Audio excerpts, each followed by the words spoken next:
सभी को जय हिंद। मैं नितिन निकोडे स्वागत करता हूँ आप सभी का आपके अपने YouTube channel mission NCC the way of success में।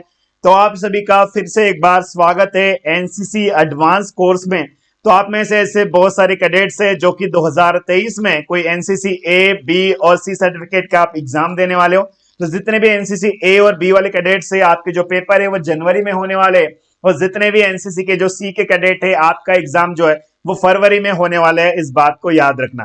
तो आज की इस क्लास में हम ड्रिल का पार्ट 2 डिस्कस करेंगे, यानी कि ड्रिल के ऊपर जितने भी इंपॉर्टेंट क्वेश्चन बनेंगे वो सारे क्वेश्चन हम आज की क्लास में डिस्कस करेंगे। अब उसी के साथ साथ आप में से बहुत सारे ऐसे कैडेट्स हैं जो कि पढ़ाई करना चाहते हैं, बट आपको पढ़ने के लिए ना तो आपके पास हैंडबुक है, ना तो आपको समझ में आ रहा है कि सर हम पढ़े तो कहां से पढ़े।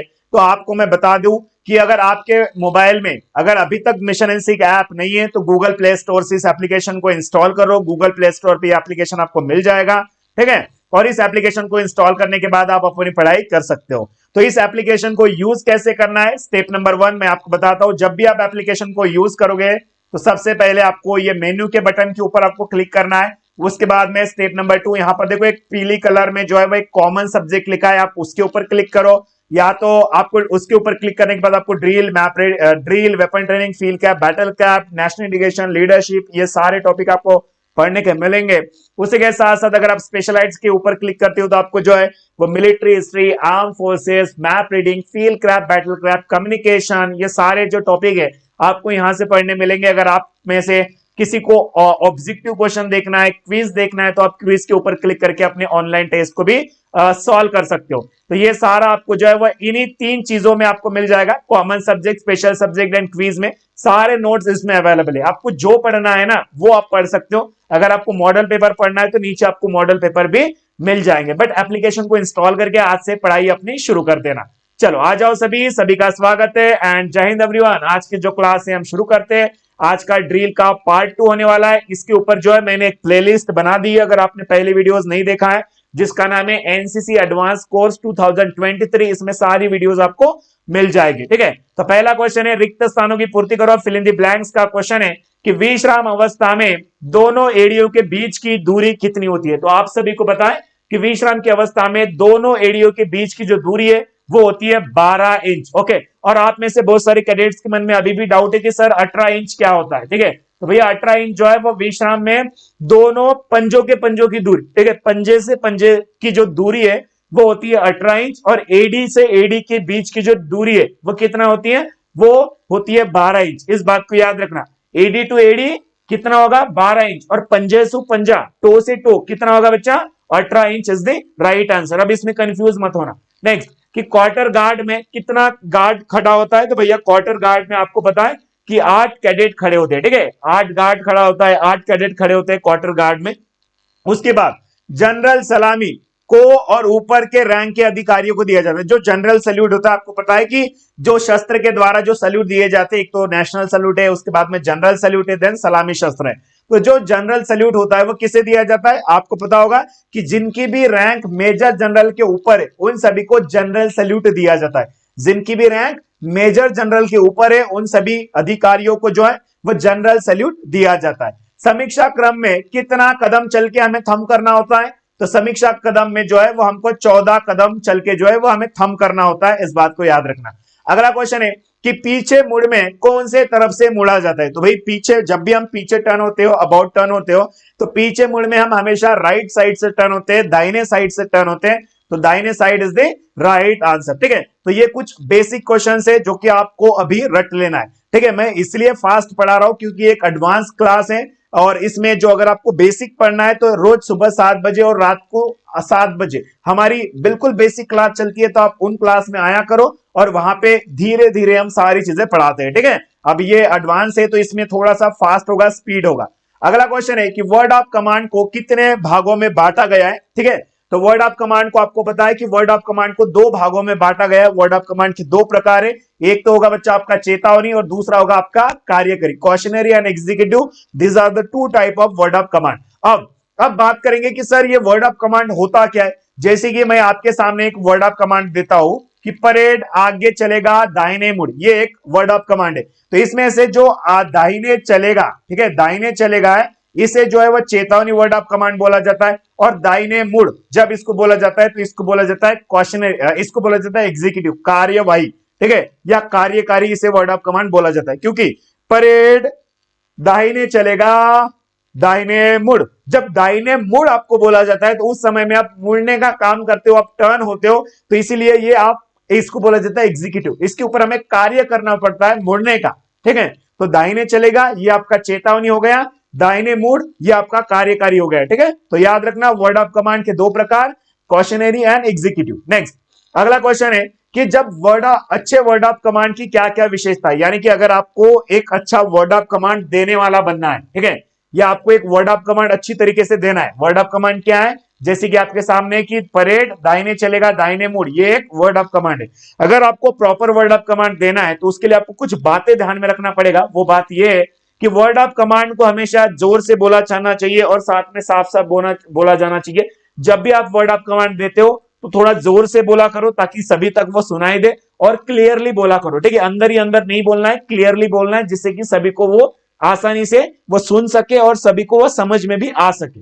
उसके बाद में चेतावनी वर्ड ऑफ कमांड को साधारण आवाज की पिच में बोलना है, और कार्यकारी वर्ड ऑफ कमांड को कुछ ऊंचे स्वर में जो है वो आपको बोलना पड़ेगा। उसके बाद में चेतावनी वर्ड ऑफ कमांड को जो है वो थोड़ा लंबा फेरा कर बोले, और जो कार्यकारी वर्ड ऑफ कमांड है उसको थोड़ा शीघ्र आपको बोलना पड़ेगा। उसके बाद में जब भी दोनों वर्ड ऑफ कमांड जब आप आपस में बोलते हो तो उसके बीच में कुछ गैप होना चाहिए, उसके बीच में थोड़ा सा वफा होना चाहिए। ऐसा नहीं कर देना है कि परेड दाहिने चलेगा दाहिने मुड़, ऐसे नहीं बोलना है। परेड दाहिने चलेगा दाहिने मुड़ इतना फास्ट में नहीं है, परेड दाहिने चलेगा दाहिने मुड़, यानी कि दोनों के बीच में थोड़ा सा गैप, थोड़ा सा वफा होना चाहिए। अगर ये बातें आप ध्यान में रखोगे तो आप एक अच्छा सीनियर बन सकते हो, एक अच्छा लीडर बन सकते हो, जिससे कि आप आपके पूरे की पूरी जितनी भी आपके कंपनीज होगी उन कंपनी को आप जो वह हैंडल कर पाओगे, उनका आप लीडर बन पाओगे, आप सीनियर बन पाओगे। तो इसलिए वर्ड ऑफ कमांड आपको प्रॉपर तरीके से देना आना चाहिए। और वर्ड ऑफ कमांड देने के लिए क्या बातें ध्यान में रखना है, तो ये सारी बातें हमें ध्यान रखना पड़ेगा। नेक्स्ट कि एनसीसी में मुड़ने के लिए कौन कौन से वर्ड ऑफ कमांड बोला जाता है, ठीक है। अभी आपको क्वेश्चन ना थोड़े से कुछ अलग टाइप के क्वेश्चंस आपको दिख रहे होंगे, बट वो फॉन्ट थोड़ा सा चेंज हो चुका है, तो इस वजह से मैं आपको बता रहा हूं कि वो क्वेश्चन क्या है। ओके, ऐसा मत समझना कि सर क्वेश्चन तो कुछ अलग ही दिख रहा है, क्योंकि वो फॉन्ट उसका चेंज हो चुका है। और मैं आपको बता रहा हूं कि क्वेश्चन क्या है, कि एनसीसी में मुड़ने के लिए कौन कौन से वर्ड ऑफ कमांड यूज किए जाते हैं। तो एनसीसी में मुड़ने के लिए हमेशा 6 वर्ड ऑफ कमांड यूज किए जाते हैं, जैसे कि दाहिने चलेगा दाहिने मुड़, बाएं चलेगा बाएं मुड़, आगे बढ़ेगा दाहिने मुड़, आगे बढ़ेगा बाएं मुड़, उसके बाद में पीछे लौटेगा पीछे मुड़, आगे लौटेगा पीछे मुड़। तो ये 6 वर्ड ऑफ कमांड जो है वो टर्निंग के लिए यूज किया जाता है एनसीसी में, इस बात को याद रखना। नेक्स्ट कि सावधान की स्थिति में हमें किन बातों को ध्यान रखा जाना चाहिए। One of the most important question, जब भी हम सावधान की पोजीशन में होते हैं ना, तो हमें किन बातों का ध्यान रखा जाना चाहिए। देखो, जब भी आप सावधान में आते हो तो आपका जो शरीर है वो एकदम सीधा होना चाहिए, स्थिर होना चाहिए, अकड़ा हुआ बिल्कुल भी नहीं होना चाहिए, ठीक है। शरीर एकदम सीधा, स्थिर और अकड़ा हुआ नहीं होना चाहिए। सिर जो है वो हमेशा आपका ऊपर उठा हुआ होना चाहिए।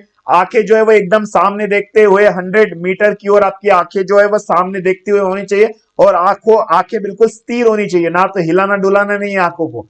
उसके बाद में थोड़ी गर्दन सीधी होनी चाहिए और कॉलर को भरते हुए होनी चाहिए। उसके बाद में जो आपके शोल्डर से कंधे जो है वो वर्गाकार नीचे की ओर खींचे हुए होने चाहिए, और पैंट की सिलाई के साथ जो है वो सटे हुए होने चाहिए। उसके बाद में आपका जो सीना है, आपकी जो चेस्ट है वो ऊंचा उठा हुआ होना चाहिए, ऊपर उठा हुआ होना चाहिए। उसके बाद में दोनों हाथ शरीर के पैंट की सिलाई के साथ पीछे सटे हुए होने चाहिए, और जो कोहनियां और उंगलियां इनमें जो है वो आधी मुट्ठी बांधे हुए, अंगूठा सामने की ओर, इस तरीके से, ठीक है।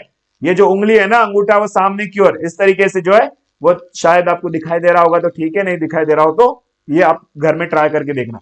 उसके बाद में घुटनों पर सीधे, और शरीर का दोनों भी पांव का जो वेट है, यानी कि आपका पूरा का पूरा जो बॉडी का वेट है ना, वजन, वो दोनों भी पांव के ऊपर इक्वल होना चाहिए, बराबर होना चाहिए, समान होना चाहिए, ठीक है। नहीं तो ऐसा नहीं कि भैया गधे के जैसा एक पांव के ऊपर पूरा वेट डाल दिया, एक पांव को ऐसे ही छोड़ दिया, ऐसा नहीं है, ठीक है। तो इसलिए हमारे पूरे बॉडी का जो वेट है, वजन है, वो दोनों भी पांव पर समान होना चाहिए। उसके बाद में दोनों एड़ी मिली हुई और परस्पर जो है वो 30 डिग्री का एंगल बनना चाहिए, ठीक है। सावधान की स्थिति में जब भी आपके दोनों पांव, अब जब आप एड़ियां मिलाओगे ना, तो उन दोनों के बीच में 30 डिग्री का एंगल बनना चाहिए। ओके, तो ये बातें आपको ध्यान में रखना पड़ेगा। सावधान की स्थिति में ये सारी बातें आपको ध्यान रखनी पड़ेगी। अब बात करेंगे निम्नलिखित के ऊपर आपको संक्षिप्त टिप्पणी बताना है, ठीक है। निम्नलिखित के ऊपर आपको संक्षिप्त टिप्पणी लिखना है, शॉर्ट नोट्स लिखना है। जैसे कि विश्राम, विश्राम के ऊपर आपको शॉर्ट नोट्स लिखना है कि विश्राम से आप क्या समझते हो। तो इसमें जो है वो बायां पैर 6 इंच ऊपर उठा करके जो है वो 12 इंच बाई और दूर रखा जाता है। उसके बाद में विश्राम की स्थिति में जो है वो आपके जो दोनों के दोनों जो हाथ है वो बिल्कुल पीछे इस तरीके से सटे हुए होते हैं।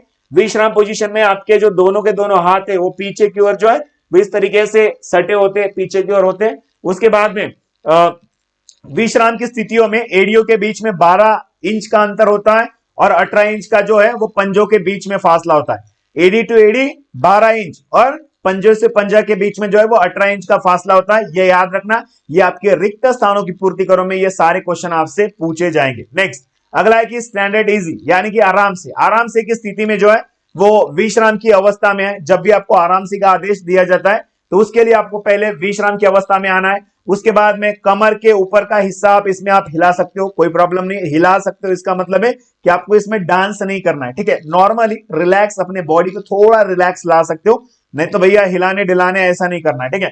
उसके बाद में इसमें सिर घुमाना, बातें करना, रुमाल का प्रयोग करना ये नॉट अलाउड है, ठीक है, ये अलाउड नहीं है।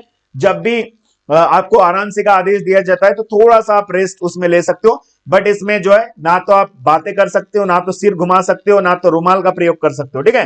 तो ये बातें आपको नहीं करनी पड़ेगी। उसके बाद में दाहिने मुड़, तो बाजू को शरीर में चिपकाते हुए दाएं पैर की एड़ी बाएं पैर के पंजे की ओर सहायता से 90 डिग्री दाएं मुड़ जाए तथा बाएं पैर को चट्टी से आगे से लाते हुए दाहिने पैर के साथ मिलाए। इट मींस क्या है कि दाहिने मुड़ में जो है वो आप राइट साइड से आपको मुड़ना है और 90 डिग्री जो है वो आपको दाहिने और मुड़ना है, इस बात को याद रखना। उसके बाद है बाएं मुड़, ठीक है। बाएं मुड़ में जो है बाएं मुड़ में बाएं पैर की एड़ी दाएं पैर की पंजा के साथ 90 डिग्री बाएं मुड़कर दाएं पैर पैर के साथ मिलाए। तो इसमें जो है वो बताई गई दिशा में जो है वो आपको क्या मुड़ना है बच्चा, तो बाएं की ओर मुड़ना है। और कौन सी साइड से मुड़ना है, तो बाएं साइड से मुड़ना है, ओके। उसके बाद में कितना डिग्री मुड़ना है, तो 90 डिग्री मुड़ना है, ठीक है। बाकी सारी चीजें तो आप प्रैक्टिकली करते हो, ये आपको पता ही है। बाएं साइड मुड़ो, 90 डिग्री मुड़ो। उसके बाद है पीछे मुड़, अबाउट टर्न। तो पीछे मुड़ में जो है वो आपको ध्यान रखना है कि भैया दाहिने तरफ से आपको पीछे मुड़ना है और 180 डिग्री आपको पीछे मुड़ना है, ठीक है। दाहिने तरफ से आपको पीछे मुड़ना है और 180 डिग्री आपको पीछे मुड़ना है, इस बात को याद रखना। उसके बाद आधा दाहिने अथवा आधा बाएं मुड़। अब आधा दाहिने मुड़ में क्या होता है कि आपको जिस भी दिशा में, या चाहे आपको आधा दाहिने मुड़ाया जाए तो आप 45 डिग्री मुड़ेंगे, या तो आपको आधा बाएं बोला है तो भैया आपको 45 डिग्री मुड़ना पड़ेगा, ठीक है। तो बताई गई दिशा में जो है वो आपको 45 डिग्री आपको मुड़ना पड़ेगा। उसके बाद बात करेंगे खुली लाइन चल। अब खुली लाइन चल, इस आदेश पे आपको क्या करना पड़ेगा, तो ये आदेश मिलने पर बाजुओं को नियंत्रण में रखते हुए जो पीछे वाली पंक्ति है वो 1.5 कदम पीछे हटेगी और जो आगे वाली पंक्ति है वो 1.5 कदम आगे बढ़ेगी, ओके। और जो बीच वाली पंक्ति है वो अपने स्थान पर रहेगी, वो बीच वाली पंक्ति कोई भी हरकत नहीं करेगी। याद रखना, खुली लाइन चल में जो है वो पीछे वाली पंक्ति 1.5 कदम पीछे हटेंगी, ओके। और जो आगे वाली पंक्ति है 1.5 कदम आगे बढ़ेगी, बट बीच वाली पंक्ति अपने जगह पर स्थित रहेगी, ठीक है। और ये आगे पीछे कितना है, तो भैया 45 इंच आगे जाएगी, 45 इंच पीछे आएगी, ठीक है। 45 इंच आगे आएगी, 45 इंच पीछे जाएगी, इस बात को याद रखना। नेक्स्ट निकट लाइन। अब निकट लाइन इसका उल्टा हो जाएगा। ये आदेश मिलने पर जो आगे वाली पंक्ति, ठीक है, वो क्या करेगी बच्चा, पीछे बढ़ेंगी, ठीक है। आगे वाली जो पंक्ति है वो पीछे बढ़ेंगी।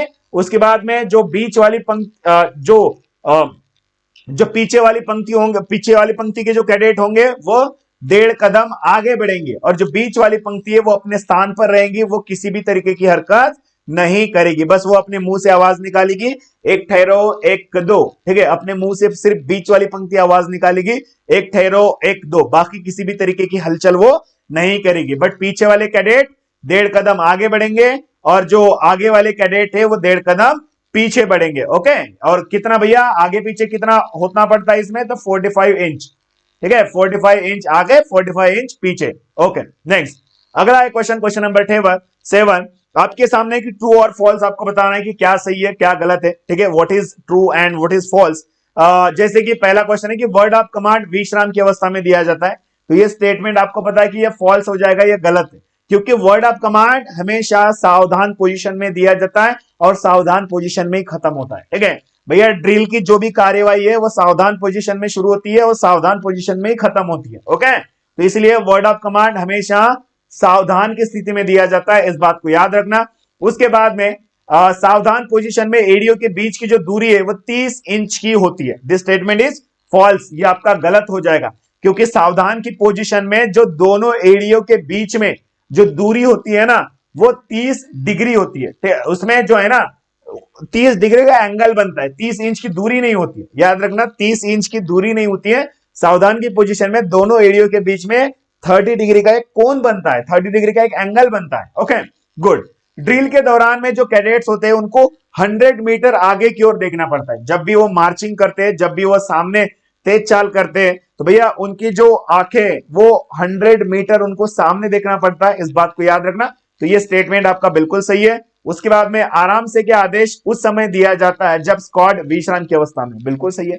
आराम से का आदेश आपको तभी दिया जाता है जब आप सभी विश्राम की अवस्था में होते हो। नेक्स्ट, ड्रिल के 3 प्रकार होते हैं। दिस स्टेटमेंट इज फॉल्स, क्योंकि आपको पता है कि ड्रिल के 2 प्रकार होते हैं, एक तो आपका ओपन ड्रिल, देन दूसरा होगा आपका क्लोज ड्रिल। ठीक है, ये ड्रिल के 2 प्रकार होते हैं, तो सभी याद रखेंगे। नेक्स्ट, अगला क्वेश्चन है कि निम्नलिखित हरकतों, जब हम निम्नलिखित हरकतें करते हैं तो कितना डिग्री हम मुड़ते हैं।